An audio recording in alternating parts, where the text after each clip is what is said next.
Ijoollee qaxaleewwan abdii addunyaa kanaa akkam jirtu? Nagaa keessanii torban dabarsitanoo torban akkamii ture? Torban baay'ee bareedaa jabaattanii barnoota keessan hordofaa gorsa maatii kan barsiisota keessanis qalbeeffattanii hojiitti jijjiiraa turtan akkasumas ammoo karaa chaanaalii OBN gaammeetiin qophiilee bohaarsoo fi barsiisoo ta'an daawwachaa turtanidha miti? Hayyee qaxaleewwan keenya qophiilee isin karaa chaanaalii OBN gaammee daawwachaa turtan keessaa qophiin Oromiyaa isa tokkoo fi qophii isin hawwattummaa qabeenya dachee Oromiyaa fi dachee Oromiyaa keessa jiru ittiin barattanidha. Maarree mee har'aafis gara qophii qindeeffanneetti osoo isin hin dabarsin torban darbee qophiilee hedduu daawwattan keessaa qophii Oromiyaatiin waa'ee maalii ture kan isin daawwattanii hawwattummaa fi miidhagina isaas qalbeeffattan warri yaadattan jirtu? Tole mee walii yaadachiisaami daqiiqaa muraasaaf.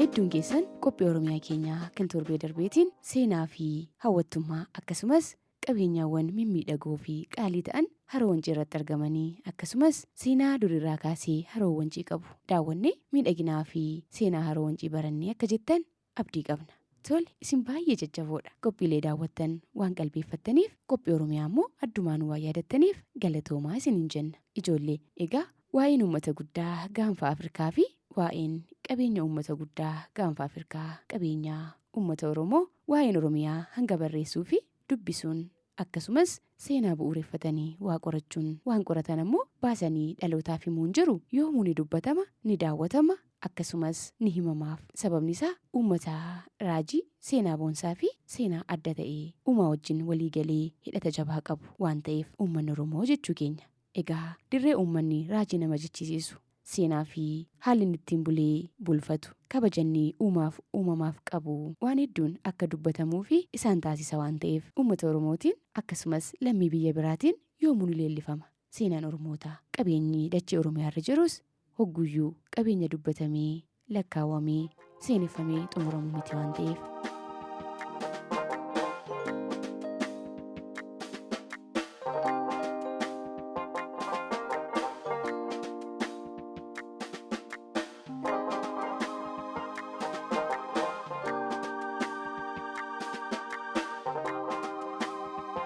Egaa har'aaf qophii Oromiyaa keenyaatiin bakka uummanni Oromoo kaabaaf kibbaa bahaaf lixaa giddu galeessaa akkasumas biyya keessaaf biyya alaa kan jiru bakka inni walqixa jaallatu yoo maqaan ishee ka'us kan namuu akka maqaa harmee yookaan haadha marartee isaatti ilaalee kan garaan nama kamiiyyuu rifatu bakka walgeettii Oromootaa kaabaaf kibbaa bahaaf lixaa giddu galeessarra jiranii magaalaa seenaa fi eenyummaa ummatichaan walitti hidhaminsa qabdu magaalaa guddittii biyyaa gidduu galaa gamtaa Afrikaanotaa wiirtuu dinagdee hawaasummaa dippiloomaasii fi siyaasaa kan taate magaalaa guddittii handhuuraa Oromiyaa fi magaalaa uummanni Oromoo walqixa jaallatu seenaa fi haala hundeeffama magaalaa Finfinnee hanguma yeroon keenya nuuf eeyyame waan muraasa si yaadachiisna. Muraasa kaasuun alatti seenaan Finfinnee dubbatame waan hin goolabamneef isin yaadaaf qalbii keessan nu waliin taasifadhaan ammoo affeerraa keenya kabajaati.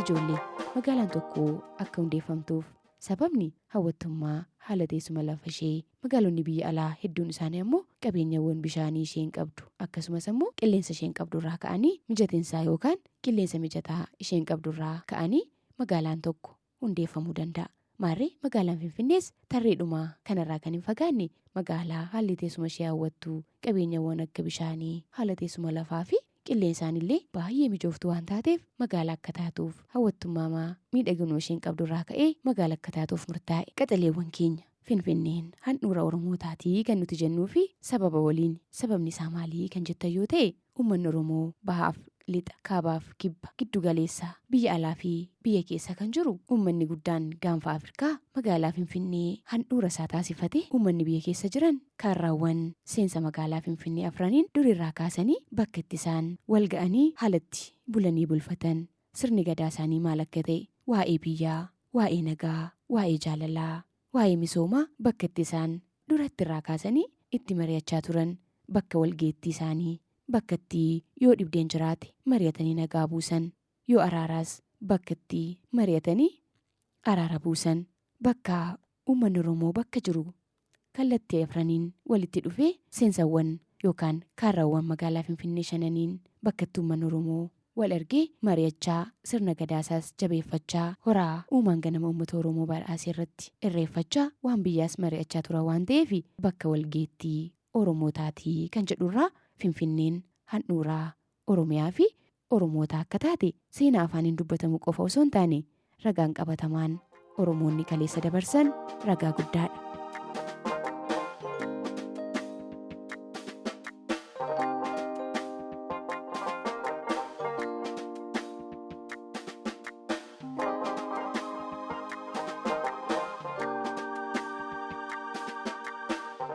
Qe'ee warra abbaa sirna bu'uura dimookiraasii addunyaa kan ta'an bakka sirni gadaa Oromootaa itti gaggeeffamaa ture ammas gaggeeffamaa jiru. Qe'ee Oromoota hundaa addumaan ammoo qe'ee Oromoota Tuulamaa Ganamaa gidduu gala dinagdee, hawaasummaa, siyaasaa bakka jaarmiyaaleen mootummoota gamtoomanii itti wal gahanii waa'ee siyaasaaf biyyaa, waa'ee dinagdee mari'atan, wiirtuu siyaasaaf dippiloomaasii addunyaa, magaalaa guddoof handhuura Oromiyaa magaalaa Finfinnee. Isin waa'ee magaalaa Finfinnee haala moggaasa maqaa isheerraa kaatanii waan beektan waan qorattan jira mee ol gaafadhaami.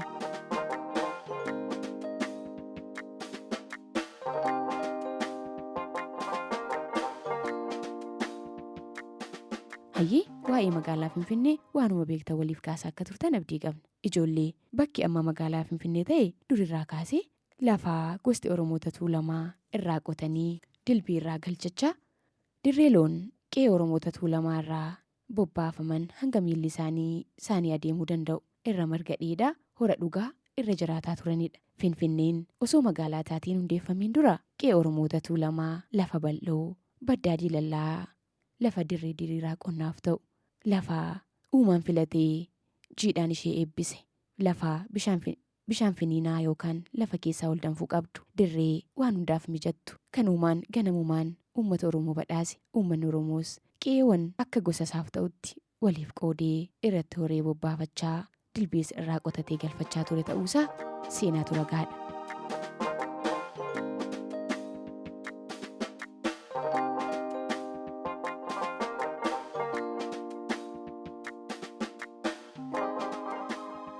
Lafti diriirtuun mijattuun loon irratti bobbaafamanii dilbiin irraa qotamee galfamaa ture akka magaalaa taatuuf hawwattummaa fi qabeenya isheen qabdurraa bulchitoota yookaan mootota yeroo sanaatiin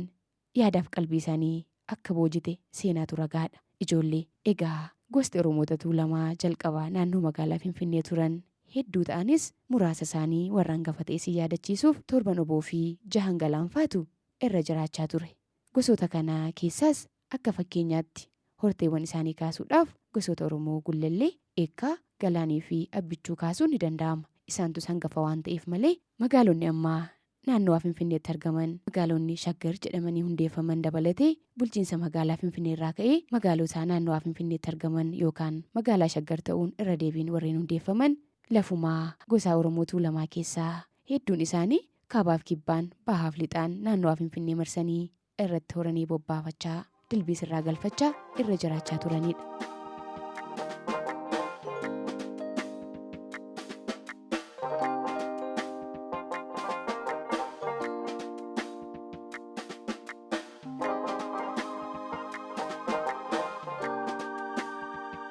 Egaa Gullallee, Eekkaa, Galaan, Abbichuu fa'aa akka fakkeenyaatti kaasne isaan hangafas waan ta'aniif malee warreen kana qofaatu naannoo magaalaa Finfinnee fi magaalaa Finfinnee keessa jiraachaa ture jechuu keenya miti. Ijoollee egaa Oromoon sirna bulchiinsaa isaaf malu kan isarra darbees sirna bu'uura dimookiraasii addunyaa ta'e sirna gadaan bulee bulfata waan ta'eef gosoota Oromoo Tuulamaa keessaas warri hangafa ta'anii fi beekaa biyyaa ta'an kanneen akka Abbaa Biyyaa Tufaa Munaa, Duulaa Arra'ee, Jimaa Jaatanii, Guutoo Wasarbii, Jimaa Tiksee, Abeebee Tufaa, Waaree Gololee, Tufaa Araddoo fi Masqaluu Guyyeefaatu yeroo Finfinneen magaalaa taateen hundeeffamiin durarraa kaasee sirna dimookiraasiin uummattootaa qotanii horsiifatanii akka fedhanitti daldalaniis irra jiraachaa turan namoota nuti maqaa isaanii isiniif kaasneetu sirna gadaa keessatti akka gadaatti bulchaa ture.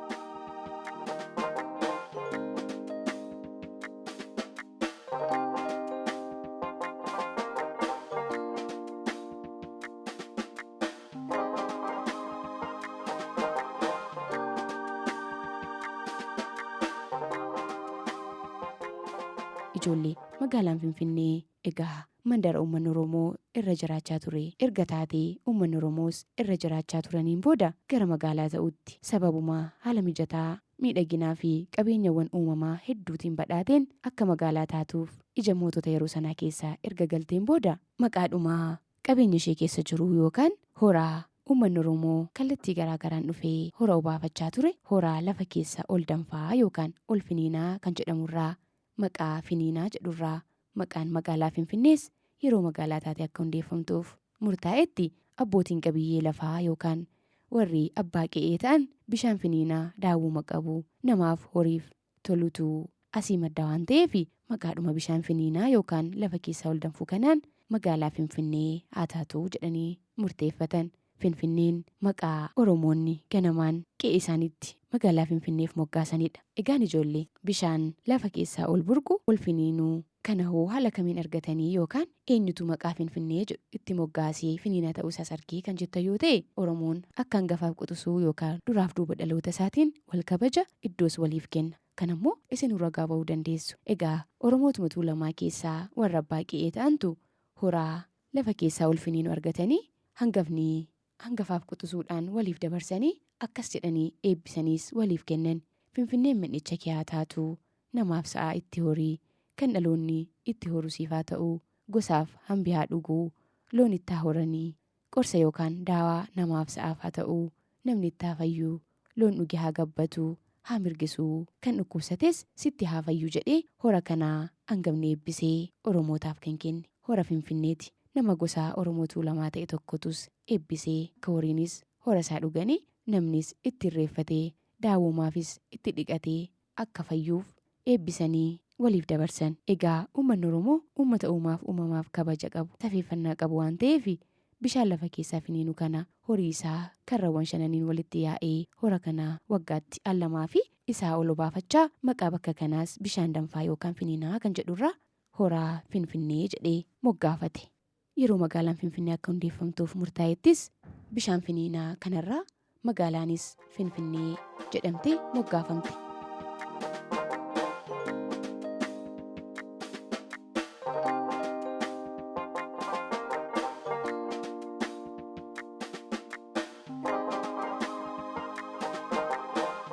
Maqaan Finfinnee kana qofaa miti. Mootonni sababa adda addaatiin uummatichaa fi lafa isaa qabachuuf yeroo garaagaraatti yaalii taasisaa turanis teessoo buufata isaanii tulluuwwan magaalaa Finfinnee keessatti argaman gaara Inxooxxoo irra taasifachuun warreen jiraachaa turan dabalatee mootonni hedduun akka isaaniif ta'utti maqaa itti moggaasuuf kan ofii isaanii taasifachuufis yaalii waggaa dheeraa taasifamaa ture. Seenaatu ragaadha waan ta'eef akka fakkeenyaattis maqaa jijjiiruu akkasumas qabeenyaa kan dhuunfaa ofii isaanii taasifachuufis yaaliin ta'aa ture kumaaf kitila. Fakkeenya kanaan wal qabatee haati warraa Minilik Xaayituu Buxul guyyaa tokko qaama dhiqannaaf gara hora Finfinnee deemte achittis qaama dhiqattee erga fayyaa ofiitti deebiteen booda daraaraa biqiloota naannawaa hora Finfinnee jiran kana ilaalte daraaraa haaraan bakka kanaa argadhee kan jetteerraa maqaa bakkichaa Addis Ababaa jetteellee akka turte seenaatu ragaadha. Kunis ta'ee maqaan ganama uummanni Oromoo bakkichaaf magaalaa Finfinnee ammaaf moggaase magaalaa Finfinneen cinaatti haalli teessumaa fi qabeenyawwan uumamaa magaalaa Finfinnee keessatti argaman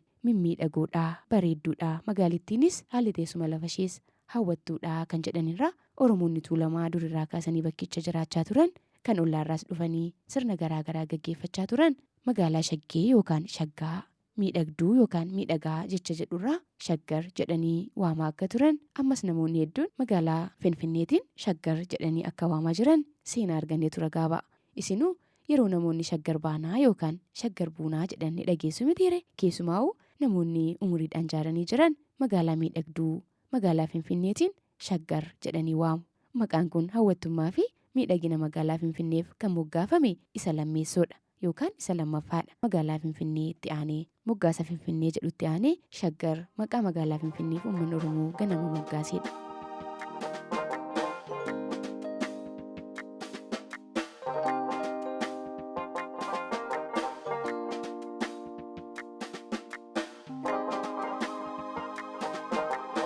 Ijoollee egaa magaalaan Finfinnee maqaa ganamaa Oromoo moggaasee fi mormii hedduu fi hacuuccaa hedduu keessa dabartee har'aan geesseetti. Isaaf ammoo goonni akka Guraaraa Lataafaa warreen Oromiyaaf magaalaa Finfinneef jedhanii hanga of wareeguu hanga rarraafamanii ajjeefamutti ga'an galata isaa argataniiti har'aa magaalaan Finfinnee seenaa ofii fi maqaa ofii ishee qabattee kunoo isiniyyuu akka barattaniif akka daawwattaniif carraan isaaniin argame waan ta'eef ijoollee qophii Oromiyaa keenyaan seenaa fi haala hundeeffama magaalaa Finfinnee isiniif qoodaa jirra. Isin seenaa barachuu ni jaallattu miti? Ammas naamusaan waliin turan affeerraa keenya. Magaalaan Finfinnee seenaawwan kana hunda dabarsitee magaalaa taatee ulaagaa magaalaa tokkoof barbaachisus guuttattee kan hundeeffamte bara 19 akka lakkoofsa Itoophiyaatti yoo taatu magaalaan Finfinnee beekamtii kan argatte ammoo bara 1908 akka ta'e seenaan ragaadha. Ijoollee magaalaan Finfinnee baroota kana dura magaalaa taatee hundeeffamuu baattullee malee teessoo mootota abbaa irree fi lafa horsiisa lafaa qonnaan bultootaa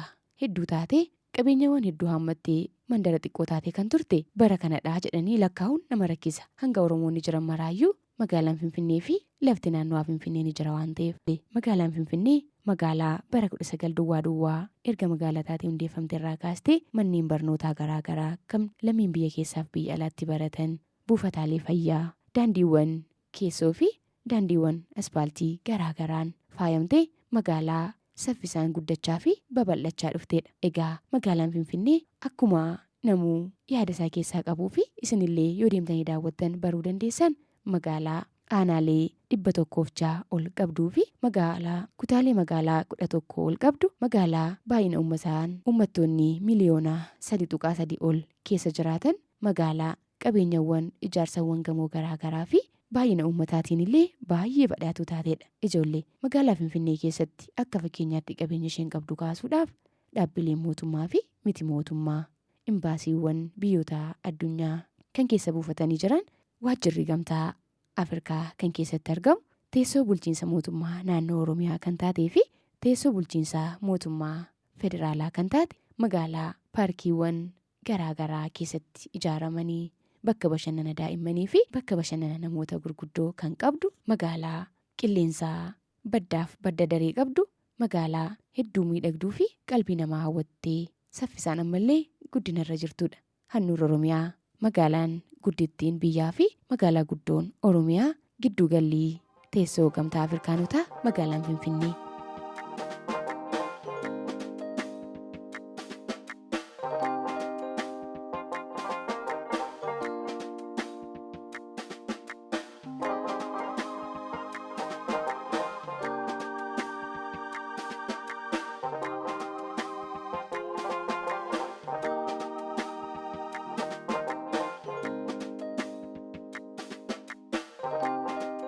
Ijoollee egaa magaalaan Finfinnee magaalaa galmawwan adda addaa bakka bashannanaa hoteelota abbaa urjii adda addaa qabduu fi magaalaa giddugala daldalaa sadarkaa idil addunyaatti qabdu magaalaa buufataa xiyyaaraa miidhagaa fi hawwataa ta'e qabdu magaalatti namni barbaade hojii mootummaa irratti bobba'ee kaanis daldala kaanis investimentii barattoonni akka keessanis kumaaf kiteelaan keessatti barnoota isaanii hordofaa lammiileen biyya keessaa fi biyya alaa magaalaa keessatti hojii garaagaraa hojjechaa keessa jiraatanidha. Ijoollee egaa miidhaginnii fi qabeenyi magaalaa Finfinnee keessatti argamu turistoonni biyya keessaaf biyya alaa akkatti dhufanii bashannanan seenaa fi qabeenyaa biyyittiin qabdus bakka itti isaan arganii itti gammadan magaalaa turistoonni biyya keessaaf biyya alaa yookaan daawwattoonni biyya keessaaf biyya alaa itti imalanii galii biyyaa